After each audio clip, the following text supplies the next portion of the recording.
ನಾನು ಯುವಕನಾಗಿ ಹುಮ್ಮಸ್ಸಿನಿಂದ ಮತ್ತು ಬಿರುಸಿನಿಂದ ಮಾತನಾಡಿದ್ರೂ ಅದರಲ್ಲಿ ಬದ್ಧತೆ ಇರುತ್ತದೆ. ನಾನೇನು ಮಾಡಬೇಕು ಎಂಬುದರ ಬಗ್ಗೆ ಬಿಜೆಪಿ ಪಕ್ಷ ತೀರ್ಮಾನ ಮಾಡುತ್ತದೆ. ರಾಜಕಾರಣದಲ್ಲಿ ಅಣ್ಣ ತಮ್ಮ ಆಗಲು ಆಗುವುದಿಲ್ಲ ಎಂದು ಮಾಜಿ ಸಿಎಂ ಎಚ್.ಡಿ. ಕುಮಾರಸ್ವಾಮಿ ಹೇಳಿಕೆಗೆ ಬಿಜೆಪಿ ರಾಜ್ಯ ಪ್ರಧಾನ ಕಾರ್ಯದರ್ಶಿ ಪ್ರೀತಂ ಜೆ ಗೌಡ ಟಾಂಗ್ ನೀಡಿದರು. ನನ್ನ ಜೊತೆ ಕುಳಿತು ಮಾತನಾಡುವ ಬದಲು ಅವರ ಶಾಸಕರ ಜೊತೆ ಕುಳಿತು ಮಾತನಾಡುವುದು ಒಳ್ಳೆಯದು. 84,000 ಈಗ ಎಷ್ಟು ಸಾವಿರ ಆಗಿದೆ ಅನ್ನೋದನ್ನ ಆತ್ಮಾವಲೋಕನ ಮಾಡಿಕೊಳ್ಳುವುದು ಒಳ್ಳೆಯದು. 2023ರಲ್ಲಿ ಸೋಲಿಸಿ ಅಂದಿದ್ದಾರೆ, ಈಗ ತಮ್ಮ ಅಂತಿದ್ದಾರೆ. 2028ರಲ್ಲಿ ಏನು ಅನ್ನುತ್ತಾರೆ ಗೊತ್ತಿಲ್ಲ.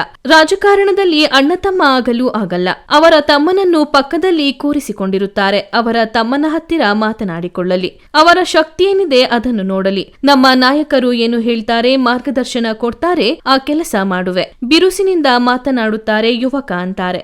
ಯುವಕ ಆಗಿರೋದಕ್ಕೆ 78,000 ಮತ ಹಾಕಿರೋದು. ಎಂಪಿ ಚುನಾವಣೆ ಬಂದ್ಮೇಲೆ ಬೂತ್ ತೆಗೆದು ನೋಡಿದ್ರೆ ಯಾರ ಶಕ್ತಿ ಏನು ಅನ್ನೋದು ಈಗಿರುವ ಶಾಸಕರಿಗೂ ಗೊತ್ತಾಗುತ್ತದೆ. ನನ್ನ ವಿರುದ್ಧ ಬಂದು ಚುನಾವಣೆ ಮಾಡಿದವರಿಗೂ ನನ್ನ ನೈಜ ಶಕ್ತಿ ಏನು ಅನ್ನೋದು ಗೊತ್ತಾಗುವುದು. ನಾನು ಬೇರೆಯವರ ತರ ಒಂದ್ಸಲ ಒಂದು, ಇನ್ನೊಂದು ಸಲ ಇನ್ನೊಂದು ಮಾತನಾಡಲ್ಲ. ನಾನು ಯುವಕನಾಗಿ ಹುಮ್ಮಸ್ಸಿನಿಂದ ಬಿರುಸಿನಿಂದ ಮಾತನಾಡಿದ್ರೂ ಅದರಲ್ಲಿ ಬದ್ಧತೆ ಇರುತ್ತದೆ. ಬದ್ಧತೆ ಇದ್ದರೆ ಮಾತ್ರ ಮಾತನಾಡುತ್ತೇನೆ. ನಮ್ಮ ಪಕ್ಷ ಗೆಲ್ಲಬೇಕು, ನಮ್ಮ ಪಕ್ಷ ಗಟ್ಟಿಯಾಗಿರಬೇಕು ಅಷ್ಟೇ ಎಂದು ಖಾರವಾಗಿ ನುಡಿದರು.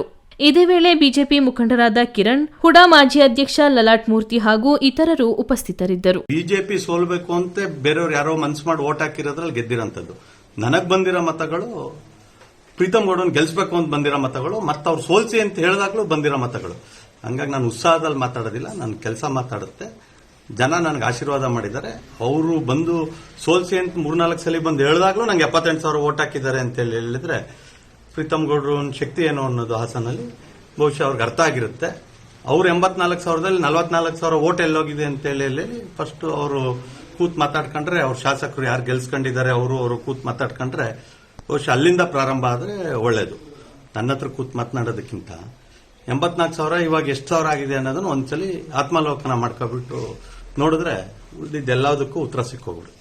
ಈಗ ನಿಮ್ಮನ್ನ ತಮ್ಮ ಅಂತ ಸ್ವೀಕಾರ ಮಾಡಿದ್ದಾರೆ ಸರ್, ನಮ್ಮ ಬ್ರದರ್ ಅಂತ ಹೇಳಿ ಮಾತಾಡಿದ್ದಾರೆ. 23ರಲ್ಲಿ ಸೋಲ್ಸಿ ಅಂತ ಹೇಳಿದ್ದಾರೆ, ಈಗ ತಮ್ಮ ಅಂದಿರ್ತಾರೆ. 28ಕ್ಕೆ ಏನಂತಾರೆ ನನಗೆ ಗೊತ್ತಿರಲ್ಲ, ಹಂಗಾಗಿ ನಾನು ಅದ್ರ ಬಗ್ಗೆ ಏನು ಕಮೆಂಟ್ ಕೊಡೋದಿಲ್ಲ. ರಾಜಕಾರಣದಲ್ಲಂತೂ ಅಣ್ತಮ್ಮ ಆಗಕ್ಕಲ್ಲ. ಬೇರೆ ರೀತಿಯಲ್ಲಿ ತಮ್ಮನ ಪಕ್ಕದಲ್ಲೇ ಕೂರಿಸ್ಕೊಂಡಿರ್ತಾರೆ. ಅವ್ರ ತಮ್ಮನ ಹತ್ರ ಮಾತಾಡ್ಕೊಳ್ಳಿ, ಅವ್ರದ್ದೇನಿದೆ ಅವ್ರ ಶಕ್ತಿ ಅವ್ರದನ್ನ ನೋಡ್ಲಿ. ನಮ್ಮ ಶಕ್ತಿ ಬಿಜೆಪಿ ಶಕ್ತಿ ಏನಿರುತ್ತೆ ಅದನ್ನ ನಮ್ಮ ಹಿರಿಯರು, ನಮ್ಮ ಪಕ್ಷ ಏನ್ ತೀರ್ಮಾನ ಮಾಡುತ್ತೆ, ನಮ್ಮ ಯಡಿಯೂರಪ್ಪ ಸಾಹೇಬರು, ನಮ್ಮ ನಾಯಕರು. ನಾನು ಇವತ್ತು ರಾಜಕೀಯದಲ್ಲಿ ಏನಾದ್ರು ಶಕ್ತಿಯುತವಾಗಿ ಬೆಳೆದಿದ್ದೀನಿ ಅಂತ ಹೇಳಿದ್ರೆ ಸನ್ಮಾನ್ಯ ಯಡಿಯೂರಪ್ಪ ಸಾಹೇಬರು ಆಶೀರ್ವಾದ.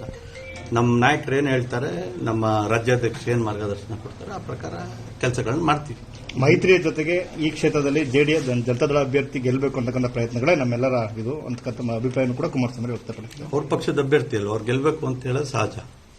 ಮೈತ್ರಿ ಜೊತೆಗೆ ನೋಡೋಣ, ಅದು ಯಾರಿಗೆ ಟಿಕೆಟ್ ಆಗುತ್ತೆ ಏನೋ ಅನ್ನೋದು ನಮ್ಗೆ ಗೊತ್ತಿಲ್ಲದೇ ಇರೋ ವಿಚಾರ ನಾನು ಯಾಕೆ ಮಾತಾಡ್ತೀನಿ.